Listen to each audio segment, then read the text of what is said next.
সুপ্রিয় দর্শক, আসসালামু আলাইকুম। জীবনের গল্প আপনাদের স্বাগতম। ক্যামেরার সামনে দাঁড়িয়ে আছে এই মুহূর্তে একটি অসহায় বোন। আমরা শুনবো তারই জীবনের গল্প। আসসালামু আলাইকুম আপু, কেমন আছেন? জি ভাইয়া, ভালো আছি। ভালো আছেন আপু? আপনার নাম কি, কোথা থেকে এসেছেন? ভাইয়া, আমার নাম সাথী, আমার বাড়ি গাইবান্ধা। গাইবান্ধা। আপু আপনার বয়স কত? ভাইয়া, আমার বয়স হচ্ছে 22 বছর। 22 বছর। আচ্ছা ঠিক আছে আপু, যাই হোক, মনে অনেক কষ্ট মনে হচ্ছে আপু। আপনার ফ্যামিলিতে কে কে আছে? ভাইয়া, আমার ফ্যামিলিতে কেউ নেই। আমার বাবা আছেন, তাও আবার অন্য জায়গায় বিয়ে করে আর কি অন্য জায়গায় সংসার করে ও, থাকতেছে। আপনার আম্মু কি হয়েছে? আমার আম্মু মারা গেছে। আপনার আম্মু মারা গেছে। ভাই বোন আমি একাই।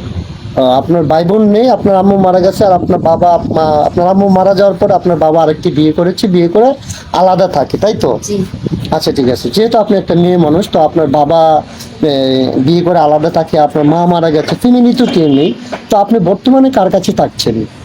ভাইয়া, আমি আমার এক বান্ধবীর কাছে থাকি। এখন তো আমার বয়স হয়েছে, ভাবছি একটা বিয়ে শাদী করবো।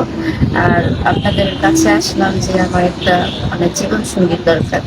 ও, মানে আপনি আমাদের কাছে আসছেন, আপনার একটা জীবন সঙ্গী দরকার, তাই তো? আচ্ছা ঠিক আছে, সমস্যা নেই। যেহেতু আপনি আমাদের ভিডিও দেখছেন অথবা জানেন আমাদের এখানে আসলে জীবন সঙ্গী পাওয়া যাবে, সেই সুবাদে আপনি আমাদের এখানে আসছেন। জি ভাইয়া। তো আপু, আপনার তো দুনিয়াতে জগৎ সংসারে কেউ নেই, হ্যাঁ? তো আপনাকে যদি কেউ বিয়ে শাদী করতে চায়, ওনার বয়সটা কত হতে হবে? ভাইয়া, বয়সটা ঠিক না। আমি ভাবছি যে আমার সব কিছুর ভার দেখে শুনে যাতে নেই, সেটাই আমার। বয়স কোনো ম্যাটার না, না? যে আপনাকে মানে জীবন সঙ্গী হিসাবে যার প্রাধান্য দিবে তাকে আপনি বিয়ে শাদী করবেন, তাই তো না? জি। আচ্ছা ঠিক আছে আপু, অনেকেই আমরা এই ভিডিও পাবলিক করার পর অনেক ভাই দেশ থেকে প্রবাস থেকে আমাদের সাথে যোগাযোগ করবে আপনাকে বিয়ে শাদী করার জন্য। অনেকের স্ত্রী থাকে, বাচ্চা কাচ্চাও থাকে। ওইরকম কোনো ভাই যদি আপনাকে বিয়ে শাদী করতে চায়, আপনি বিয়ে বসবেন? জি ভাইয়া, আমরা তো গরিব মানুষ, তারপর আমার দেখার মতো কেউ নাই। শুধু যদি আমার সবকিছুর ভার আমার দেখে শুনে নেয়, তাহলে আমি তাকে কি করবো? আপনার তো বিবাহ হয়নি, তাই তো?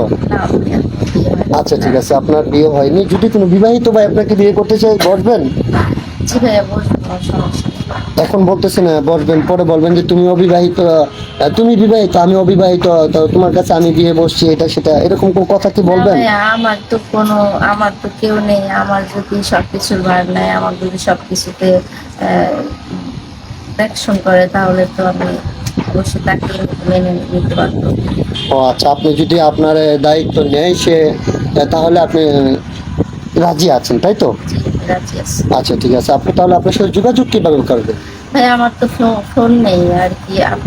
আপনাদের কাছে যেহেতু আসছি, আমাদের সাথে আপনাদের যোগাযোগ ফোন। করলে হবে, তাই তো হ্যাঁ, না? আপনাদের সাথে আচ্ছা, কেন যোগাযোগ আপনার করতে। ফোন কেন নেই?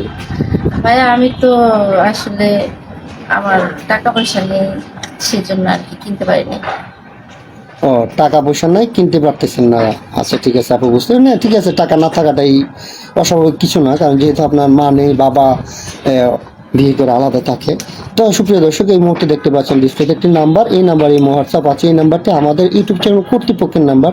যদি কোনো ভাই এই আপুর সাথে যোগাযোগ করতে চান, ওনারা একটি স্ক্রিনশট মেরে পাঠিয়ে দেবেন, আমাদের প্রতিনিধিরা আপনাদের সাথে যোগাযোগ করবে। কেউ অযথা অডিও কল, ভিডিও কল দিয়ে আমাদেরকে বিরক্ত করবেন না, তাহলে আমরা ব্লক মারতে বাধ্য হব। আপু, নামাজ কালাম পড়া হয়? জি ভাইয়া, আমি নামাজ পড়া জানি। আচ্ছা ঠিক আছে আপু, তাহলে ভালো থাকবেন, সুস্থ থাকবেন, আল্লাহ হাফেজ। আসসালামু